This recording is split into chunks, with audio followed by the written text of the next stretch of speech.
Hello everyone, मैं अंकित आप सबका स्वागत करता हूँ हमारे चैनल स्टडी विद अंकित में। तो यहाँ पे हम लोग डेली न्यूज़पेपर एनालिसिस कर रहे हैं। कुछ टाइम से नहीं हो रही थी, फिर से आज शुरू होता है।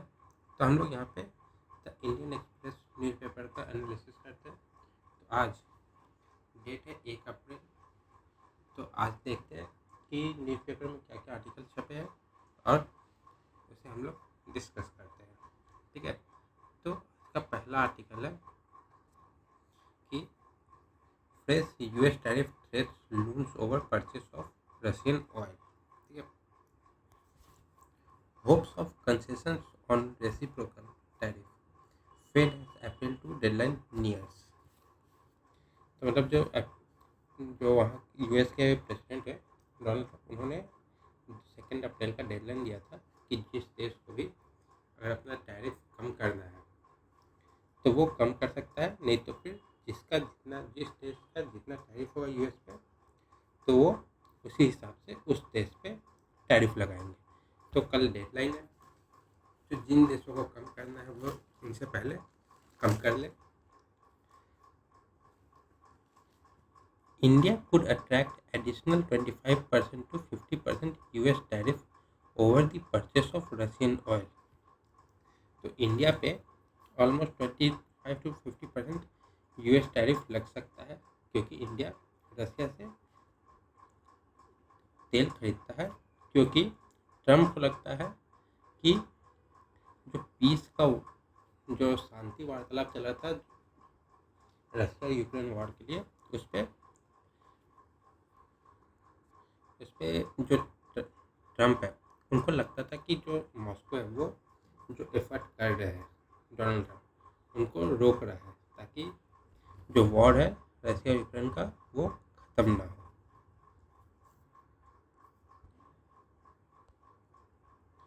India may also not receive a concession on sweeping US reciprocal traffic set to be imposed on April 2.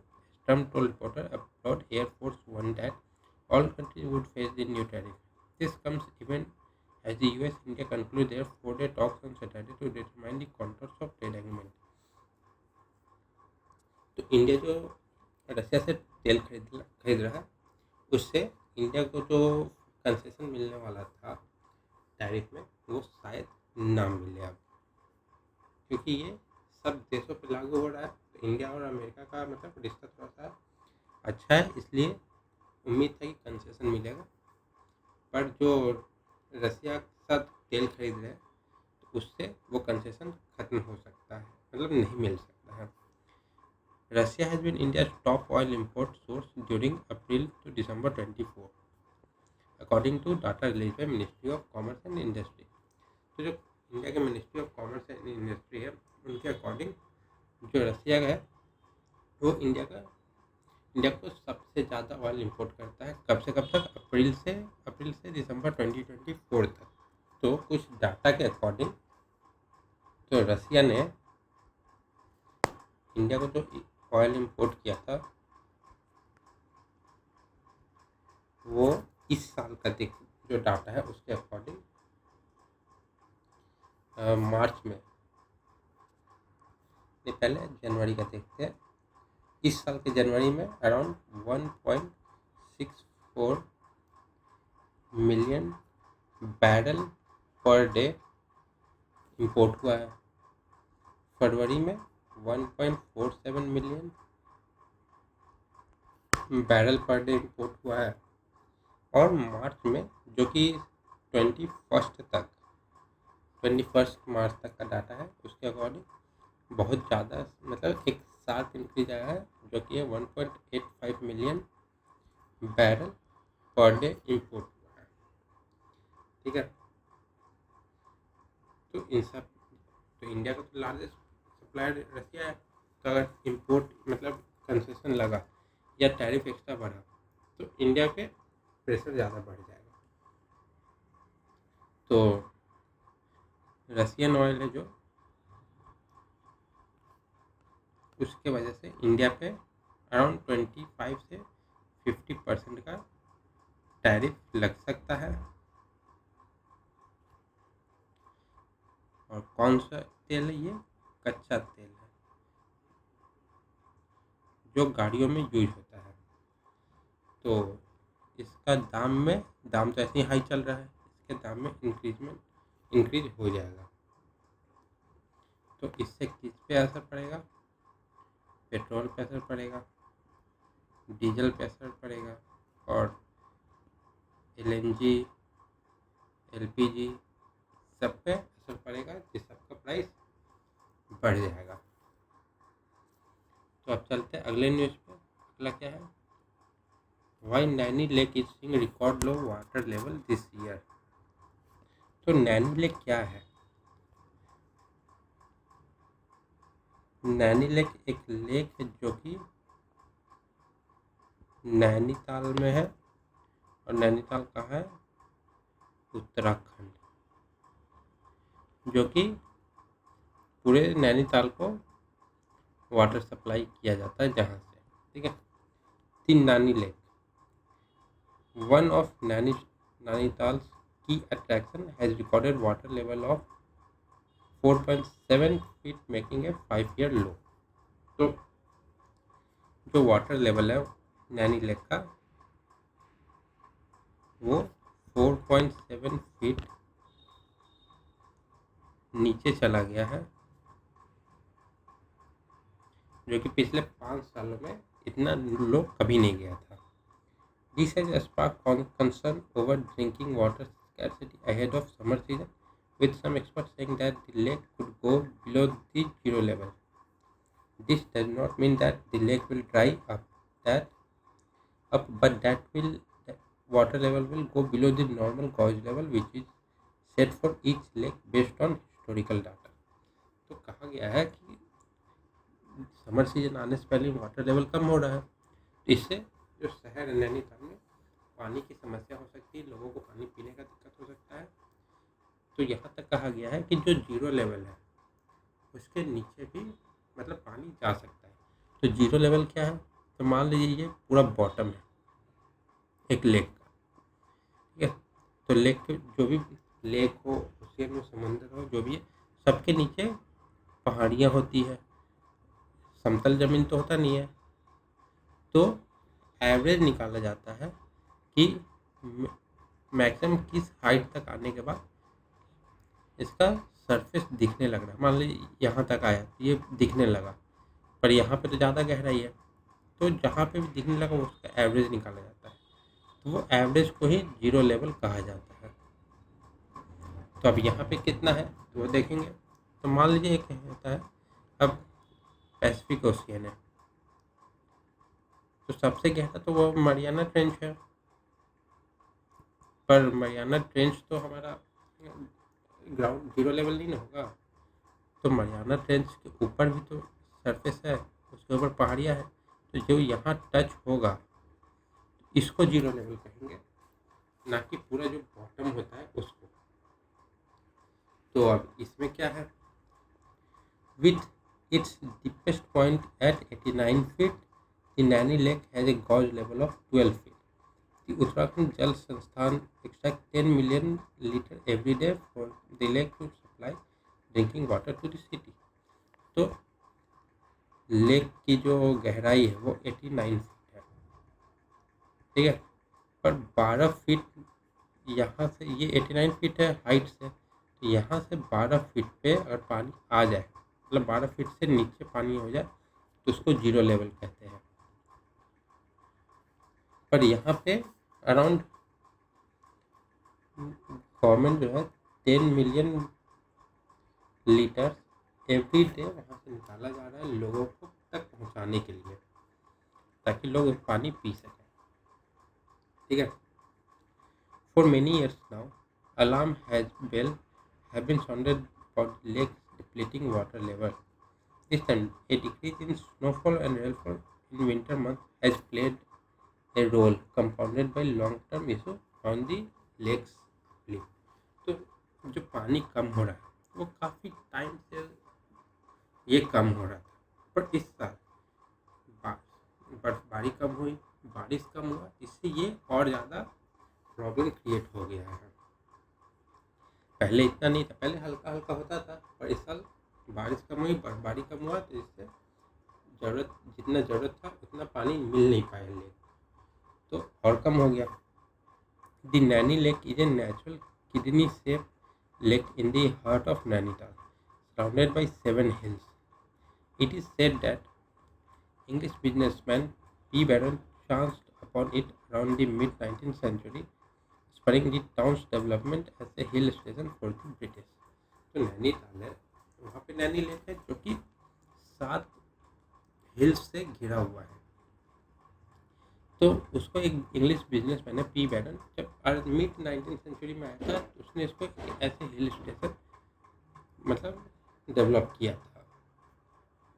Vishal Singh, an environmental scientist at the Center of Ecology Development and Research in Nainital, told the Indian Express that 76% of the city water demand was met by Naini Lake in 2024.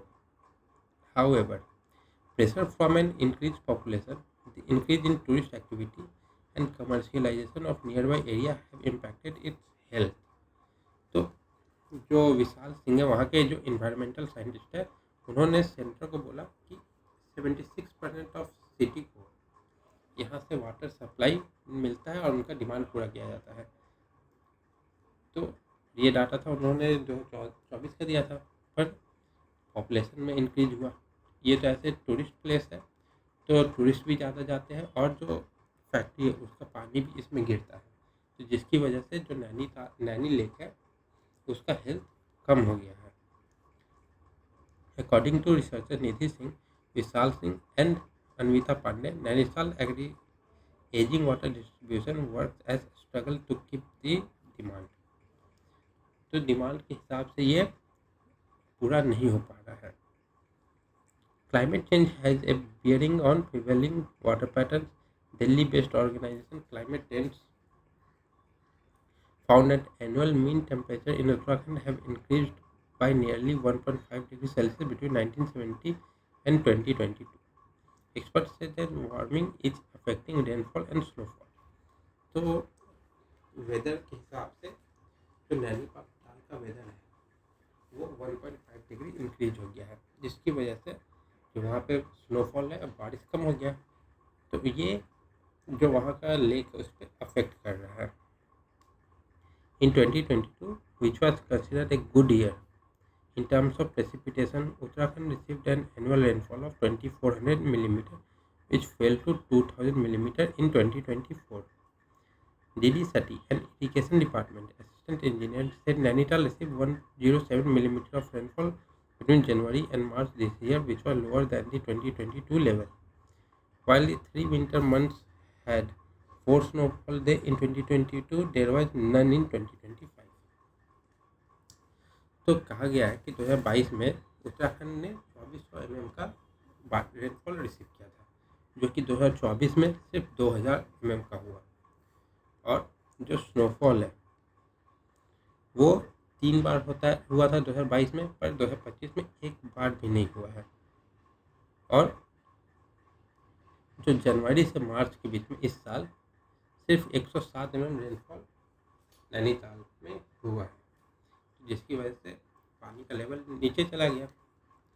Vishal Singh said the lake reached zero level only twice in the 1900s. However, since 2000, the zero level has reached over 10 times already. तो 1900 के time पे सिर्फ 2 बार, 1900 तक सिर्फ 2 बार गया था, पर 2000 में आते हैं 2000 से 2025 के बीच में ये 10 बार जीरो लेवल टच कर चुका है। Earlier, rainfall was milder and the seepage capacity of land was better. Since it has built over rainfall intense, that the spreading is overflowing this summer. तो इंडिया की सिचुएशन क्या है? तो मान लीजिए जितने भी लेक है इंडिया में, लेक मानिए ओशियन हो गया, रिवर हो गया, जो भी है इंडिया में सब प्रदूषित है। तो इंडिया में सबसे पहले लोगों ने जल प्रदूषण को सुरक्षित करने के लिए एक्ट बनाया था। तो सबसे पहला एक्ट बना था जल प्रदूषण अधिनियम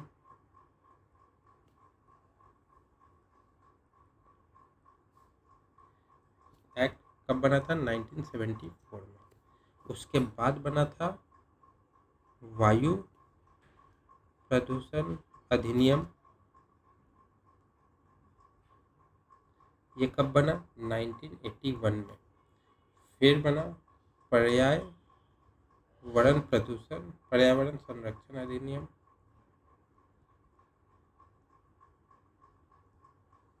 ये कब बना था? 1986 में। तो सबसे पहले हमने जल प्रदूषण पे ही ध्यान दिया था, क्योंकि जल की जो हेल्थ है वो सबसे ज़्यादा नीचे हो रहा था। तो जल का हेल्थ पता कैसे करते हैं? तो सबसे पहले हम लोग उसमें चेक करते हैं बीओडी कितना है, डीओ कितना है और सीओडी कितना है। तो बीओडी है मतलब बायोलॉजिकल ऑक्सीजन डिमांड। ये हमारा बनता है किससे? जो खाद हमने डालते, नेचुरल खाद, मतलब कोई भी खाने की चीज़ें हैं, फल फ्रूट, उसके जो छिलके होते हैं उससे। डिजॉल्व ऑक्सीजन, तो ये हमें पानी में देखते ही, जो पानी में उगते हैं पेड़ मतलब पौधे, उनसे ऑक्सीजन जो निकलता है उसको कहते हैं डिजॉल्व ऑक्सीजन। और chemical on demand, COD, chemical oxygen demand. तो ये होता है जो भी केमिकल जो उसमें गया है, या प्लास्टिक हम लोग ज़्यादा यूज कर रहे हैं उसमें से जो केमिकल निकला, या वेस्टेज है उसका केमिकल, तो इससे ये नापा देखा जाता है। तो नॉर्मली जो केमिकल ऑन डिमांड है वो 500 से 600 mg पर लीटर हो जाता है। पर पीने के लिए कितना चाहिए? पीने के लिए अराउंड 5 से 6 mg पर लीटर अगर ऑक्सीजन है पानी में, तो ये पीने युक्त पानी होता है।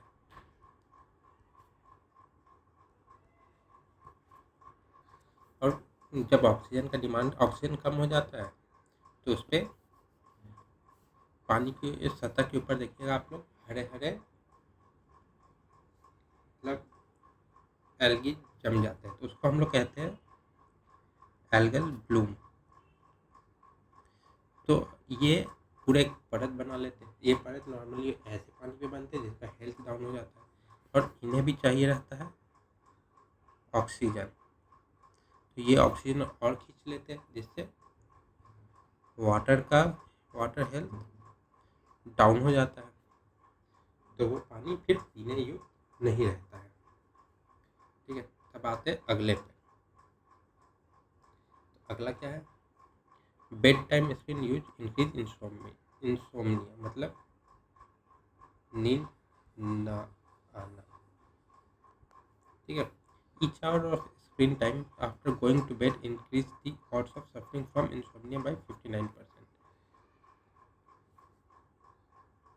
मतलब बेड पे जाने के बाद जितने घंटे अगर आप, मतलब 1 घंटा अगर आपने देखा, तो फिर वो 59% आपका इंसोम्निया का चांस बढ़ जाएगा। And reduce the duration of sleep by 24 minute. और जो स्लीप का टाइमिंग है वो 24 मिनट कम हो जाएगा। Human must get 7 to 8 hours of sleep every night. Previous studies have linked sleep deprivation to a host of physical and mental illness, from fatigue and weakened immune system to anxiety and depression. तो normal human को 7 से 8 hours की sleep ज़रूरत रहती है। अगर sleep ना मिले तो फिजिकल एंड मेंटल इलनेस हो जाता है, चिड़चिड़ापन होगा, इम्यून सिस्टम कमज़ोर हो जाएगा, एंजाइटी होगा और डिप्रेशन आ जाएगा। ये स्टडी कैसे हुआ? The latest analysis, how and when screens are used, comparing different screen activities and sleep in Norwegian university student, was published in the journal Frontier in Psychiatry on Monday. It was carried out by research based on Norway, Australia and Sweden. तो एक मतलब research हुआ था जो कि Norway, Australia और Sweden में के लोगों पे बेस्ड था, जहाँ पे उन्होंने डिफरेंट स्क्रीन एक्टिविटीज़ कंपेयर की थी और उनके स्लीप पैटर्न को देखा गया था कि कैसा होता है। The researchers used data from Norway Students' Health and Wellbeing Survey of 2022, which captured information of 45,000 Norwegian adults between the age of 18 to 28. The survey, among things, asked respondents about their screen use behavior before bed, the internet content they consume, as well as their sleep quality. तो जो Norway के adult थे, normally 18 से 28 साल के, तो उनके screen use करते उनके बिहेवियर को पूछा गया, उनके बारे में जाना गया। उनसे पूछा गया कि बेड पे जाने से पहले, मतलब सोने से पहले, वो कितने देर स्क्रीन यूज करते हैं, इंटरनेट कंटेंट कितना देखते हैं, उनका स्लीप क्वालिटी कैसा है। तो ये सब डाटा बेस पे बेस करके उन्होंने एक रिसर्च किया। तो रिसर्च में उन्हें क्या मिला? What did they find? Regression analysis, a statistical method used to determine the structure of relation between variables, and show that those not using screen in bed have 24% lower odds of reporting symptoms of insomnia. So those who not use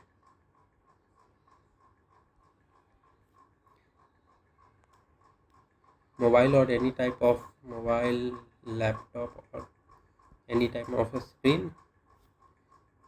have 24% less insomnia compared to those who uses it. ठीक है, but the type of screen activity did not really matter. According to a study, we found no significant difference between social media and other screen activity, suggesting that screen use itself is key factor in sleep disruption.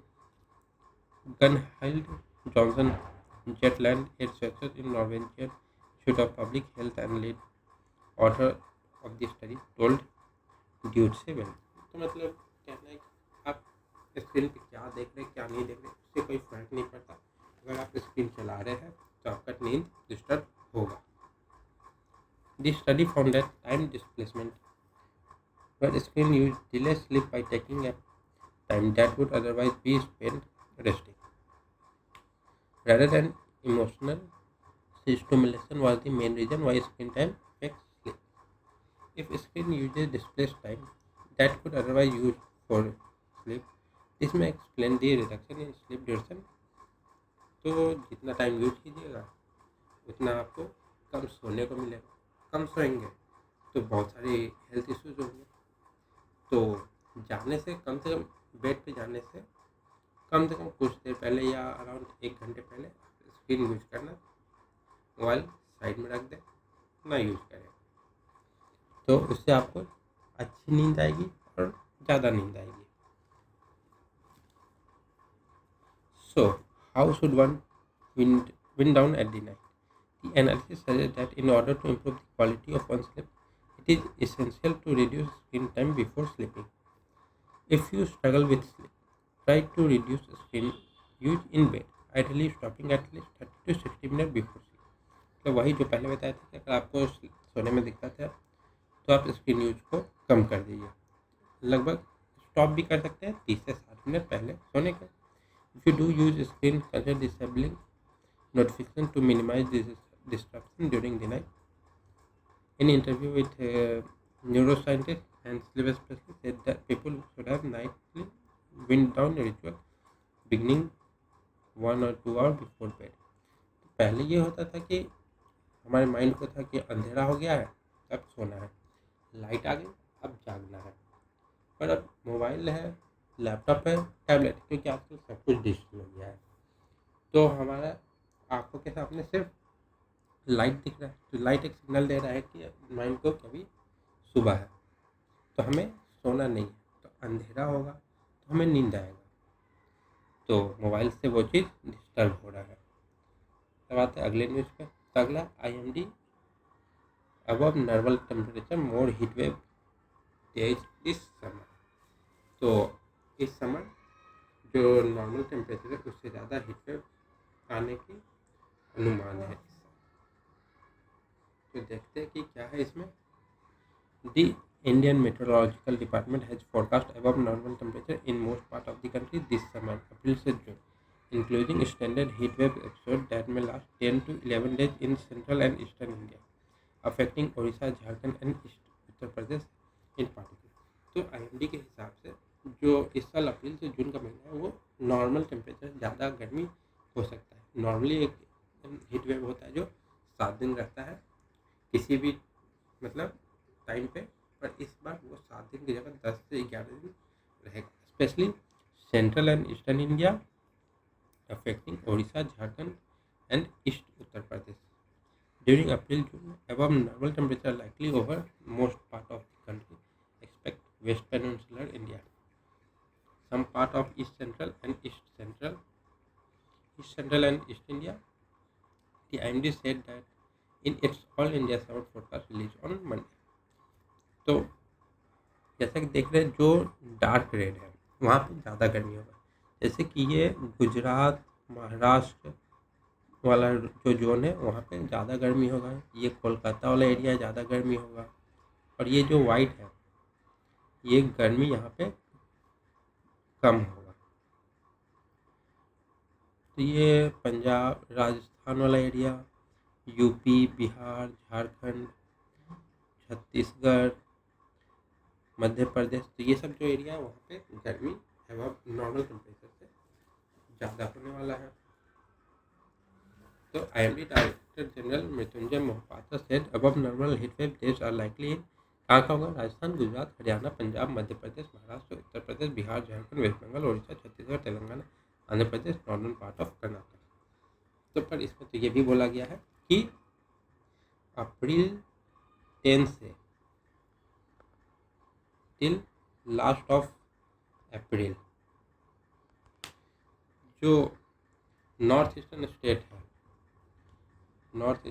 है वहाँ पे मतलब वो लोग heavy rainfall face करेंगे, जिसकी वजह से वहाँ पे फ्लड लैंडस्लाइड आने का खतरा बढ़ेगा। और पेनिनसुलर इंडिया में जो ये एरिया है ये पेनिनसुलर इंडिया कहते हैं, वहाँ पे केरल और southern part of southern interior of Karnataka वहाँ पे नॉर्मल से थोड़ा सा ज़्यादा बारिश हो सकता है, ठीक है। और समर सीजन तो हम देख ही लिए कि कहाँ कहाँ पड़ेगा, पर ये होता क्यों है उस पर थोड़ा सा नज़र देख लेते हैं। तो ये सब होते हैं, कुछ रीजन्स होता है इसके लिए भी। तो जो IMD है वो कब हुआ था, स्थापना इसका 1875 में, उसको लगभग 150 वर्ष हो चुके हैं। तो इन्होंने अभी रिपोर्ट दिया है समर हीट वेव के लिए। तो जो वेदर है या बोले उसको हम लोग मौसम, वो कैसे चेंज होता है, तो उसके भी कुछ पैरामीटर्स होते हैं। सबसे पहले टेम्परेचर पे, तो जो टेम्परेचर है वो जो सन से आ रही है धूप उससे नहीं होता है, वो होता है जो धरती है, जो सरफेस है वो गर्म होता है, वहाँ से रेडिएशन निकलता है, उससे हमें गर्मी लगती है। तो देखते हैं ना, हम जितना ऊंचाई पे जाते हैं उतना कम गर्मी लगता है, पर हम लोग जो ऊंचाई पे जा रहे हैं वो तो सन के नज़दीक जा रहे हैं, पर गर्मी ज़्यादा लगना चाहिए था, पर हम लोग ऊंचा जाते हैं तो गर्मी कम लगता है। तो वो जो गर्मी है वो धरती से आता है, जो हीट अब्जॉर्ब करता है अर्थ वो आपको रिफ्लेक्ट करता है। तो टेम्परेचर हो गया, प्रेशर हो गया। तो प्रेशर का ये है कि प्रेशर हमेशा हाई से लो तक में जाता है, क्योंकि उसे अपना मतलब बैलेंस बना के रखना है कि सब जगह बराबर प्रेशर है। फिर विंड्स हो गए, विंड के स्पीड पे भी डिपेंड करता है कि मौसम का क्या हालत होगा। फिर वर्षा बोले तो या तो फिर प्रेसिपिटेशन नमी कितनी, और फिर नमी ह्यूमिडिटी, इन चीज़ों पे डिपेंड करता है कि हमारा वेदर कैसा रहेगा। तो हम लोग देखते हैं कि विंड कितने प्रकार के होते हैं। विंड, वायु। तो सबसे पहले हम लोग देखेंगे प्राइमरी विंड, या तो फिर इसको हम लोग बोल दे सकते हैं परमानेंट विंड। ये सालों भर सेम चलता है। तो इसको हम लोग देखते हैं। मान लीजिए ये एक अर्थ है, ठीक है, ये इक्वेटर है, ठीक है। तो ये जो इक्वेटर है, इक्वेटर थोड़ा सा ऊपर नीचे हो गया है, ये 7 प्रेशर बेल्ट में डिवाइड होता है। सबसे पहले ये हो गया 1, ये हो गया 2, ये हो गया 3, ये 4 इक्वेटर, ये हो गया 5, ये हो गया 6 और ये 7। ये इक्वेटर हो गया। ये 60 डिग्री नॉर्थ, ये 30 डिग्री नॉर्थ, ये पोल, ये 60 माफ़ करें, ये 30 डिग्री साउथ और ये 60 डिग्री साउथ और ये पोल, ठीक है। ये 7 में डिवाइड होता है। तो जो इक्वेटर होता है वहाँ पे, मतलब इक्वेटर सेंटर, वहाँ पे सूरज की रोशनी हमेशा आती है। यहाँ पे प्रेशर लो होता है, फिर यहाँ पे हाई होता है,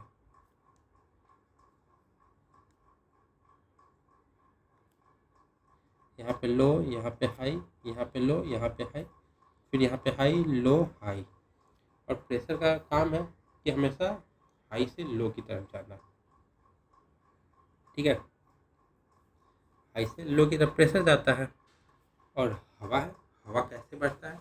तो प्रेशर ग्रेडियंट फोर्स है, जिसके वजह से हवा स्टार्ट होता है, ठीक है। तो ये जो हवा वेलोसिटी है उसको कंट्रोल करता है। और हमेशा जो आइसोबार है, मतलब प्रेशर का एक लाइन होता है कि यहाँ पे इतना प्रेशर है, यहाँ पे उतना प्रेशर है, तो वो प्रेशर का जो लाइन है उसको हम लोग आइसोबार कहते हैं, उसके परपेंडिकुलर जाता है, ठीक है। और हमेशा हाई से लो पे जाएगा। तो मान लीजिए कि कहीं पे प्रेशर है 1110, कहीं पे 1001, तो ये हमेशा इधर से इधर ट्रैवल करेगा, तो ताकि दोनों तरफ बराबर प्रेशर हो सके, ठीक है। तो वो होता है। फिर फ्रिक्शनल फोर्स लगता है, जो कि सेकेंडरी फोर्स है। और ये हमेशा तब लगता है जब हवा मूव कर रहा है। अगर हवा नहीं चल रहा है तो वहाँ पे फ्रिक्शनल फोर्स नहीं लगेगा, क्योंकि जब हवा ही नहीं चलेगा तो किस चीज़ से फ्रिक्शन होगा? तो फ्रिक्शन नहीं होगा तो चलेगा नहीं। और हमेशा जो फ्रिक्शनल फोर्स है हवा का, वो हमेशा उसके अपोजिट डायरेक्शन में लगता है। तो अब आता है फिर कोरियोलिस फोर्स। तो कोरियोलिस फोर्स है जो रियल फोर्स नहीं है, ये एक सूडो फोर्स है। ये आपको विंड को बढ़ने, मतलब बढ़ नहीं देगा, मतलब इसके वजह से विंड होगा नहीं, पर इसकी वजह से विंड अपना डायरेक्शन चेंज करेगा। ये चलता है अर्थ के रोटेशन के हिसाब से, ठीक है। तो जो भी अर्थ पे मूविंग ऑब्जेक्ट है या कुछ भी है, वो डिफ्लेक्ट क्यों करता है? क्योंकि कोरियोलिस फोर्स है। कोरियोलिस फोर्स जो अगर नॉर्दर्न हेमिस्फीयर में है तो हमेशा राइट साइड टर्न करेगा। और मान लीजिए ये पीजीएफ है, तो इस पर जो फोर्स लगेगा, फ्रिक्शन फोर्स, वो हमेशा अपोजिट डायरेक्शन में लगेगा। और कोरियोलिस फोर्स इसको ऐसे लेके जाएगा, तो हमेशा राइट साइड वो लेके जाएगा। और अगर यही इधर रहेगा साउथ साइड में, तो इधर लेके जाएगा कोरियोलिस फोर्स, जो भी विंड है उसको। तो इसकी वजह से विंड आगे जाके ऐसे घूमता है, ठीक है। तो कोरियोलिस फोर्स जो हमेशा, जो प्रेशर ग्रेडियंट फोर्स जा रहा है, मान लीजिए यहाँ से हवा चला, ये क्या प्रेशर ग्रेडियंट फोर्स, ये है फ्रिक्शनल फोर्स। तो जो कोरियोलिस फोर्स लगेगा वो हमेशा ये लगेगा, इसके परपेंडिकुलर लगेगा, ठीक है। तो इसकी वजह से मतलब इसके एयर में हवा घूमता है, ठीक है। तो हम लोग यहाँ पे देखेंगे तो ये हाई से लो जाएगा हवा, जो हवा है वो इधर से इधर आना है, ठीक है।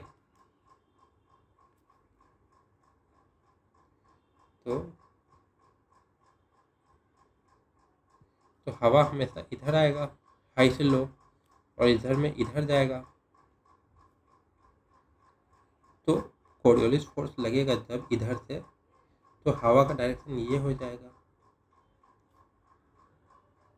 ऊपर में ऐसे जा रहा है हाई से लो, तो हवा इस डायरेक्शन में जाएगा और इसमें इस डायरेक्शन में। तो ये परमानेंट विंड है, ये हमेशा ऐसे ही चलेगा। ठीक है। तो नीचे में भी सेम चीज़ है, हाई से लो में जाएगा, तो सदर्न में जा रहा है तो वो लेफ्ट साइड लगेगा, ये ऐसे जाएगा। फिर हाई से लो तो ये गया ऐसे, और फिर हाई से लो तो फिर गया ऐसे। तो हवा इस डायरेक्शन में जाती है, परमानेंट फोर विंड है। ठीक है। तो अब आते हैं हम लोग किस पे, अब आते हैं हम लोग सेकेंडरी पे। ये तो प्राइमरी था, अब आते हैं सेकेंडरी विंड पे। ये है सेकेंडरी विंड।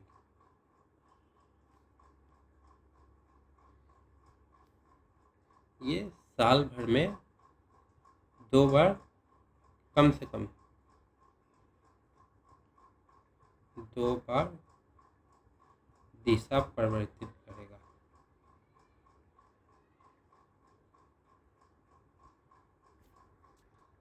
तो ये जो है इंडिया में कहाँ से आता है, 2 तरफ से आएगा, या तो साउथ से आएगा या तो फिर नॉर्थ से आएगा। ठीक है। तो ये इसको हम लोग बोलते हैं मॉनसून। तो ये मॉनसून है। तो मॉनसून एक होता है दक्षिण पूर्वी मॉनसून, नहीं दक्षिण पश्चिमी मॉनसून, एक होता है उत्तर पूर्वी मॉनसून।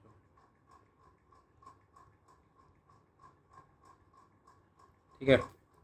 तो वो आता है इंडिया में। तो इंडिया में वो कब आता है,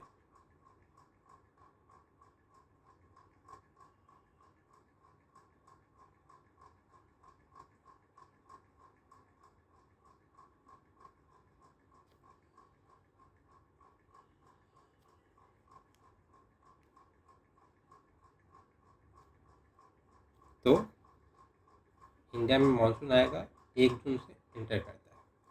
तो जो इंडिया में मानसून आएगा वो आएगा इधर से, यहाँ से केरल में एंटर करेगा। ये थोड़ा डार्क कलर देख लेते हैं। ठीक है। तो ये इंडिया में यहाँ से मानसून इंटर करता है, ये ऐसे जाता है, फिर ये हो गया, इस तरीके से जाएगा। तो 1 जून को एंटर करेगा और फिर इंडिया से बाहर ऐसे होते हुए 2 जुलाई को इंडिया से बाहर चला जाएगा। ठीक है। ये हो गया हमारा मानसून का एंट्री एग्जिट। अब ये हो गया उत्तर पूर्व, दक्षिण पूर्व। अब उत्तर पूर्वी भी तो आएगा ऊपर से, तो वो भी ऐसे आएगा। तो ये 2 साइड से आते हैं, एक नीचे से आएगा एक ऊपर से, जो कि 1 जून को एंटर करेगा। 1 जून को एंटर किया, फिर 5 जून को ऊपर गया, फिर ऐसे ही ये चलते जाएगा। फिर जो तीसरा आता है, तीसरा पार्ट, वो होता है टर्सरी विंड्स। ठीक है। तो टर्सरी विंड्स जो है वो लोकल विंड्स होता है, ये चेंज होते रहता है टाइम टू टाइम, और इसी विंड से लू भी आता है, जिसको जो गर्मियों में हम लोग लू कहते हैं, जो जिससे बच के रहना चाहिए, वो लू इसी से होता है। तो अभी यही आ रहा है, जो ये नॉर्मली 7 दिन के तक चलता है। पर इस बार आईएमडी के हिसाब से ये 10 से 11 दिन तक चलेगा। तो आज के लिए इतना ही रखते हैं, मिलते हैं अगले क्लास में अगली न्यूज़ के साथ। तब तक के लिए थैंक यू सो मच।